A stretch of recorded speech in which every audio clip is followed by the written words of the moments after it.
Good morning Telangana. Welcome to T news. నేను కుమార్ దామిరా. ముందుగా headline చూద్దాం. పాలమూరు రంగారెడ్డి ప్రాజెక్టుకు కృష్ణా నీటి వాటాపై రాజీ పడిన కాంగ్రెస్. రైతాంగ హక్కుల కోసం మరో ప్రజా ఉద్యమం దిశగా కేసీఆర్ అడుగులు.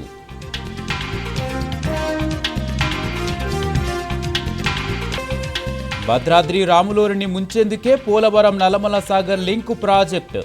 నిబంధనలు తుంగలో తొక్కి సూచనలు పెడచెవిన పెడుతున్న ఏపీ సర్కార్.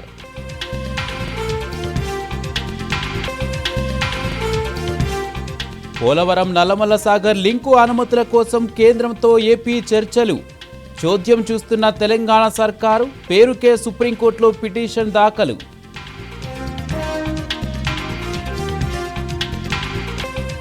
దమ్ముంటే ఫిరాయింపు ఎమ్మెల్యేలతో రాజీనామా చేయించి ఎన్నికలకు వెళ్ళు. రాష్ట్ర ప్రజలు ఎవరి వైపు ఉన్నారో తేల్చుకుందామని రేవంత్కు కేటీఆర్ సవాల్.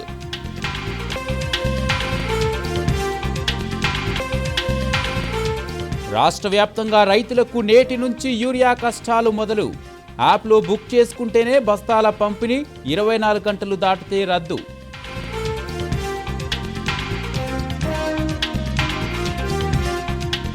ఉపాధి హామీ పథకం నిధుల్లో కేంద్రం వాటా 60% తగ్గింపు. రాష్ట్రాల వాటా 40% పెంచడంతో భారంగా మారే ప్రమాదం.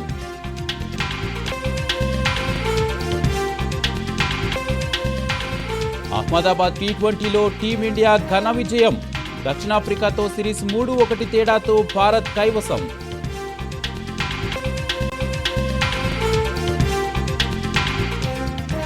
రాష్ట్రంలో చలి ప్రభావంతో రోజురోజుకు పడిపోతున్న కనిష్ట ఉష్ణోగ్రతలు.